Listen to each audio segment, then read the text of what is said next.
There they are, in gold. Liverpool, the Premier League champions for the second time, their 20th title. Arsenal in second place. In the end, it was 10 points between the top two sides. Manchester City in third, Chelsea fourth, Newcastle fifth. Villa miss out on Champions League. They're in the Europa League. Nottingham Forest in the conference place. There could potentially, depending on what happens with Chelsea, be places further down. But we'll talk about that when we come to it. Meanwhile, down at the other end of the table, we've known for a few weeks now that the teams who were promoted from the Championship are the teams who will be going back to the Championship next season. Southampton, Ipswich and Leicester. Spurs, the Europa League winners, in 17th place in the table. Manchester United ended the season with a win, but it only takes them up to 15th in the table, and only that on goal difference above Wolves.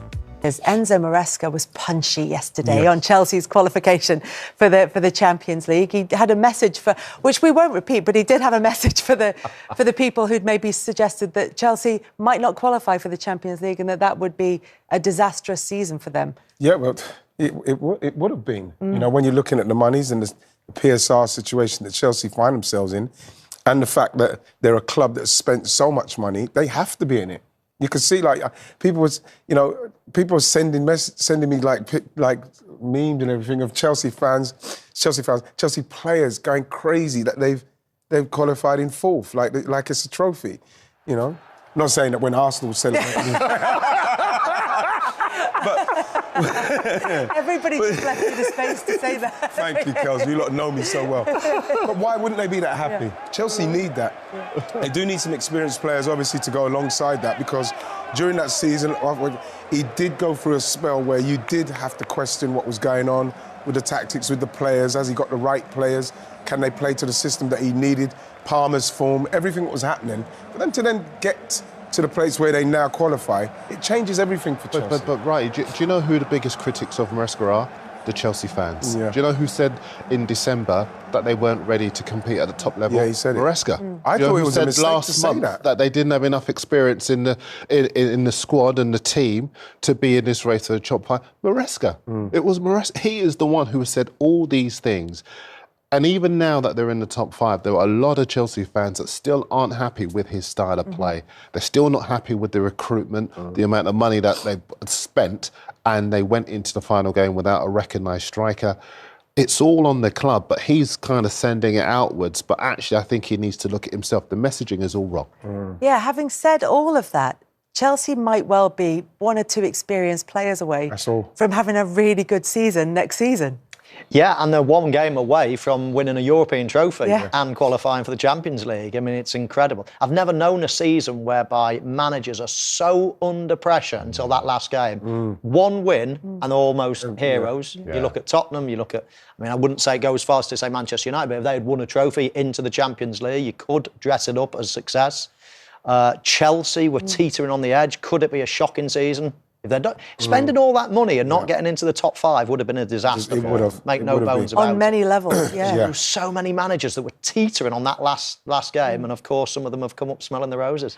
What about one who teetered and didn't quite make it, and in fact is going to be playing in the Conference League next season, in Nuno Espirito Santo?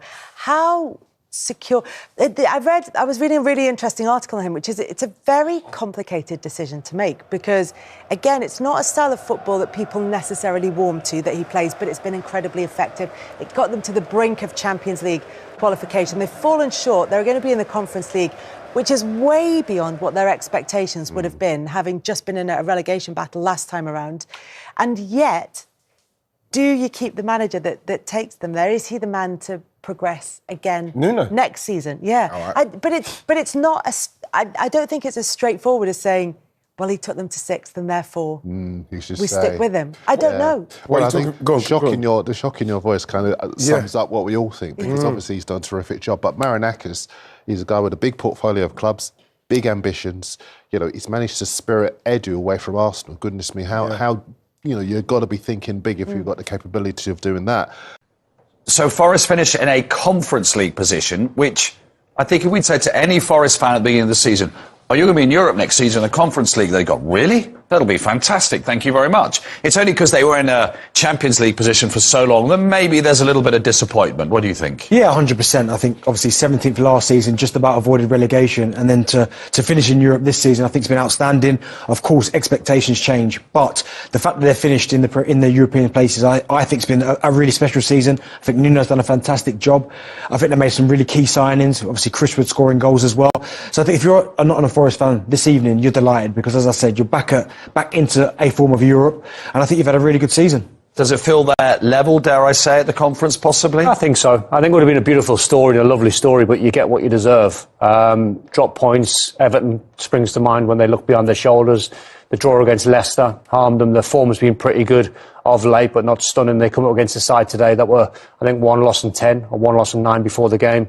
And it was just a little bit of a bridge too far for them. I think when Nuno looks back at the analysis of this game, I thought they didn't show the best version of themselves. I expected, we've played in games where everything's on the line. You would have thought the dynamic of the game would have been Forest starting well, on the front foot, putting a young team under pressure, going a bit long, getting long throws, corners in the box, crosses in the box, testing Chelsea. It's almost like the first 20 minutes was a little bit cagey and they tried to sort of pass the ball and not concede anything. But I think overall, on the face of it, the season they've had, like Benty said, when you're fourth bottom last year, and the building blocks are, can we finish top 10? That would have been a stretch. To get to European football, it's outstanding. Absolutely. They should be very proud of that. Now, Chelsea, they've grounded out recently. The 1-0 win over Manchester United the other day. Now, plenty of people will say, you spent over £1 billion. The least you could do is Champions League. But that's why Maresca celebrated the way he did, let's be honest, didn't he? Because that keeps him in a job as well. Yeah, it does, yeah. I mean, it's remarkable because, as you said there, it's almost like people didn't expect it to happen. But when you spend that amount of money, the least you can do is finish in the Champions League. But to be fair, he's had a lot of players to deal with, a lot of different personalities, and I think he's coached them really well. I think that's been the key, to be fair. He's gotten the best out of certain players. I think a lot of people question the Caicedo signing, Cucurella. I know he didn't sign these players, but all of a sudden they look like world beaters. Caicedo particularly, doesn't he? I mean, he's been absolutely outstanding. So I think when Maresca looks back at this season, he'll definitely say, do you know what? Again, as Don was saying there, you finish where you deserve. Throughout the course of 38 games, they have been one of the best teams in the Premier League, and they're in the Champions League next season, which is where they should be. Yeah, we judge them because of the amount of money that they've spent and the quality that they've bought. When you think of their midfield, like a couple of £100 million players. Lavia cost a fortune who can't get on. And you judge it when you look from the outside. We can only judge teams on what we see, what's right in front of us. But what you can't really judge and what you can't really get a handle on is they're a very young side. What are they like on the training ground? When Maresca come out early on and said we're not in a title race, the youngsters believed that and their form then dropped off. So I guess now, and you mentioned the £1 billion, they're going to need a goalkeeper. They're going to need a couple of centre-backs. They're going to need a number 9. Yeah. So even though they spent $1 billion, they're still nowhere near... You need another goalkeeper. Yeah, they're nowhere near, in my humble opinion, challenging the top 1 or 2. So there's a way to go. But Champions League football will certainly help the standard of players they bring in. It was the bare minimum, wasn't it? Well, the likes of Victor Osimhen might be available, which would suit Chelsea. So all of a sudden their recruitment's a bit different. Let's have a look at Manchester City. Needed only a point at Fulham to get into the Champions League places.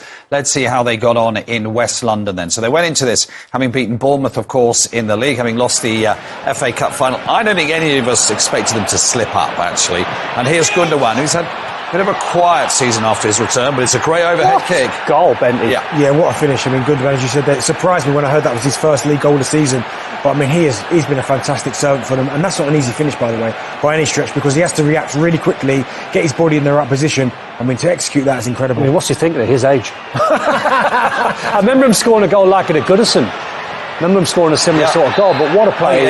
He's always had a real high football IQ, Gundogan. He always seems to be the man as well. For last season. Well, there you go, you can see it's a penalty. Having not taken a penalty in the cup final, gave it to Marmoush. Haaland did take it, rolled it in, and after that it was really just about a goodbye to Kevin De Bruyne. So Gundogan comes off and one of the modern time greats comes on, Kevin De Bruyne. Yeah, another standing ovation from both sets of fans, it looked like, and he has been one of the best players in Premier League history. I don't think there's no argument about that. We legend around way too often, but he is a Premier League legend for what he's done for that football club, the goals, the trophies that he's won, the standards that he's set. He's been absolutely outstanding. I think you can stand some players. You can stand people like Dennis Bergkamp, and you can stand people like Steven Gerrard, and you put Kevin De Bruyne in the conversation. Right in it. Easily. Yeah, absolutely.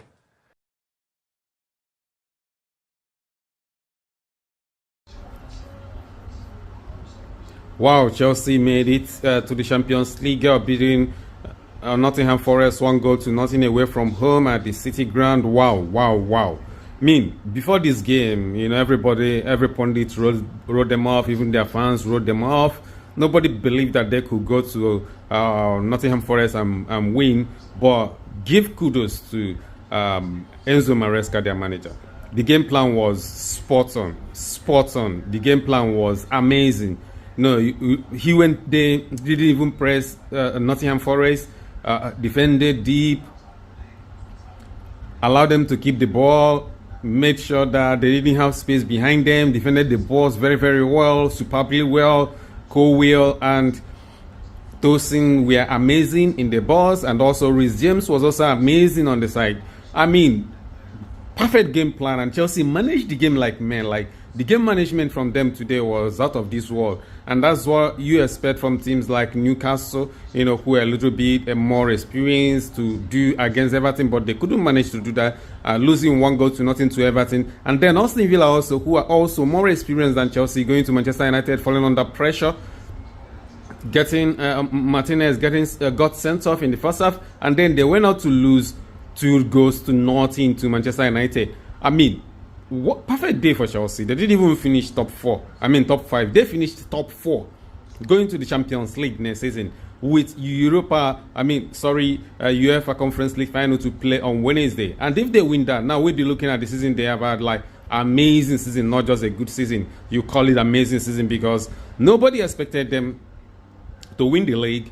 The expectation was to make top 4 or top 5 and then win the Conference League, and they're almost there.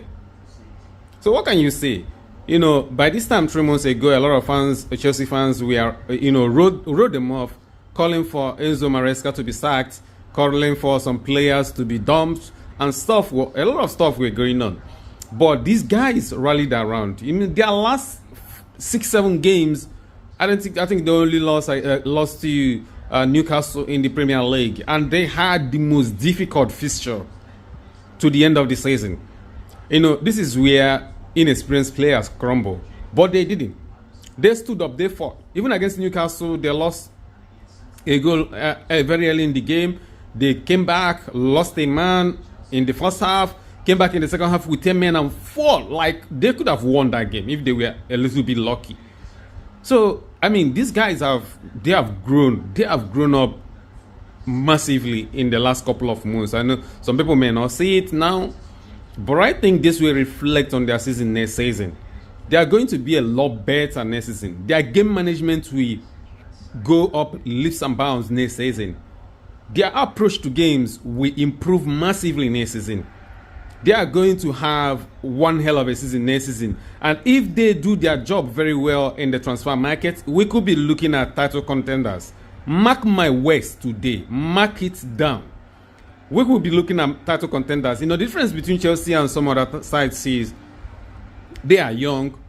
They have a lot of room to improve. The headroom to improve they have is much higher than any other team in the Premier League. If we are looking at the youngest team in the Premier League this season, if these guys come together and stay together for 4 or 5 years, we could be looking at an unstoppable force. So that's why I said, from now, this game is just the start of a new Chelsea. They have become men. This game, shows that they now understand what it takes to manage high-pressured environments, high-pressured games, high-pressured, situation. That's what they needed. Everybody wrote them off because of inexperience, but they have shown experience in the last, during this running, and it was a difficult running, but they came out of it on top. What else can you say? So Chelsea fans, be happy because the future is absolutely bright for you guys.